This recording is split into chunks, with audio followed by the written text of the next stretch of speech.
আজকে আমি মোচা ছাড়ানো দেখাবো।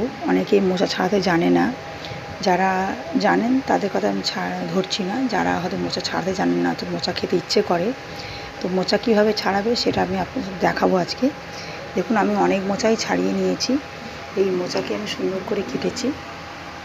মোচা হলুদ ছাড়ানোর সময় নুন হলুদ দিয়ে জলে ভিজিয়ে রাখবেন। আমি এমনি প্লেন জলে ভিজিয়েছি। এত সুন্দর করে মোচা কেটেছি ছাড়িয়ে পরিষ্কার করে। আচ্ছা, মোচার এই যে মোচা দেখছেন, এগুলো ছাড়িয়ে ফেলে দেওয়া মোচা, এগুলো শক্ত একটা মোচার ভেতরে থাকে, মোচার ফুলের মধ্যে এই শক্তটাকে ফেলে দিতে হবে, নাহলে যতই সেদ্ধ করুন এটা সেদ্ধ হয় না, শক্ত ইঁটের মতন থাকে। আর তারপরে একটা পাতলা আঁশ থাকে, এটাকেও ফেলে দিতে হবে, এই পাতলা আঁশ। আর মোচা যেহেতু একটু কষ টাইপের, হাত কষ হবে, দাগ হবে, একটু তেল দিয়ে, যেমন এঁচোড় কাটে এরকম তেল দিয়ে একটু বটিতে একটু গায়ে একটু তেল লাগিয়ে নেবেন, এরকম করে একটু তেল লাগিয়ে নেবেন, খুব হাত সাবধান। যারা পারেন তারা ছুঁতে করবেন। এই মোচা, এইটা মোচা, এই যে মোচার গায়ে এরকম হয়ে থাকে, তো এটা অনেকে যারা জানেন না, এই মোচাটাকে একটু খুলে নেবেন, একটা থোকা হয়ে থাকে। প্রত্যেকটা ফুল আমি আপনাদেরকে দেখাবো, তো কাটাটাকে দেখাচ্ছি আমি। একা ভিডিও করবো সেটা জানি না হচ্ছে কিনা, আমার হাত করে আছে, আমি চেষ্টা করছি। দেখো বন্ধুরা, এই মোচা এরকম কাটবে, এই শক্তটাকে টেনে তুলবে। এর গায়ে একটা দেখো আঁশ থাকে, সাদা অংশ, এটা বড় বড় থাকে। এটা যেহেতু অনেকটা কেটে ফেলেছি, তাই জন্য প্রত্যেকটা মোচা এইভাবে, মোচা ফুলের কাছে এইভাবে, মোচা ফুলের কাছে থাকছে, এইভাবে মোচার আঁশ থাকবে। এইভাবে প্রত্যেকটা ফুল থেকে মোচার শক্তটা তুলে নিতে হবে।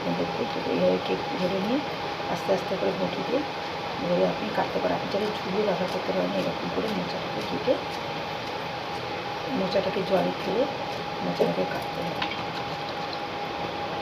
এইরকম করে মোচা কাটতে হবে। তারপরে সাদা অংশটা আছে, এটাও কেটে নিতে পারেন, বড়া করতে পারেন।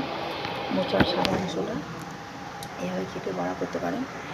তো এরকম মোচা কাটার আমি দেখাবো, যেহেতু ভিডিওটা একা হাতে করছি। তো এরপরে আপনি যদি মনে করেন ডাল দিয়ে করবেন, এরকম কিছুটা কাটার পর ভেতরে একটা আঁশ থাকে। এইগুলো তো একজনকে ভিডিও করতে হয়, তো আমি তো এক হাতে ভিডিও করতে পারবো না, এটা দেখাতে হবে দুটো হাত দিয়ে, তার জন্য পুরোপুরি আমি দেখাতে পারছি না। তবে আমি এটা দেখাতে চাইছি। এই ছিল মোচার ফুলের ভেতরে, যেমন দেখাচ্ছি এই ফুলের ভেতরে এই শক্ত অংশগুলো থাকে। এগুলোকে কেটে সব বাদ দিতে, একটা করে ধরে ধরে বাদ দিতে হবে। তারপরে তার গায়ে থাকে সাদা অংশটা আঁশের মতন, এটাকেও ফেলে দিতে হবে।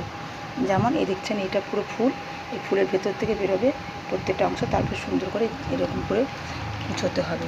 কুচিয়ে এবারে আপনি যেরকম চাইবেন সেরকম রান্না করবেন। মোচার চপ করুন, মোচার ঘন্ট করুন, চিংড়ি মাছ দিয়ে বা নারকেল দিয়ে, ছোলা দিয়ে, যা আপনার যা ইচ্ছে করতে পারেন। আজকের এই মোচা কাটা তোমাদের কেমন লাগছে বন্ধুরা? বেশি করে ভিডিও করে দাও আর লাইক শেয়ার করে দাও আমাকে। আগামী দিন এরকম দেখার জন্য আমার সঙ্গে তোমরা ভালোবেসে জুড়ে থাকো। আর সাবস্ক্রাইব করলেই দেখতে পাবে আমার এই সমস্ত কিছু তোমাদের কাছে আগেই চলে যাবে। বেল আইকনটা টিপে দিয়ে আমাকে তোমরা এগিয়ে নিয়ে চলো। Tata, bye bye. আজকে এই মোচা কাটা তোমাদের কেমন লাগছে সেটা দেখাবার জন্য আমি আজকে ভিডিওটা করেছি। আশা করি বন্ধুরা তোমাদের প্রত্যেকে ভালো লাগবে। অনেকেই জানো মোচা কাটা, তোমরা কেউ খারাপভাবে নেবে না। অনেকে হয়তো ভাবছো যে আমি এটা কি এমন বড় কাজ, যারা জানেন না তাদের জন্য আমি দেখালাম। তো ভীষণ ভালো লাগবে। Tata, bye bye. আমার মতন করে এরকম করে কাটো, আর ছোটো ছোটো করে কাটবে। তারপরে তোমরা যেমন সেদ্ধ করে বয়েল করে নাও, করে নিয়ে করবে।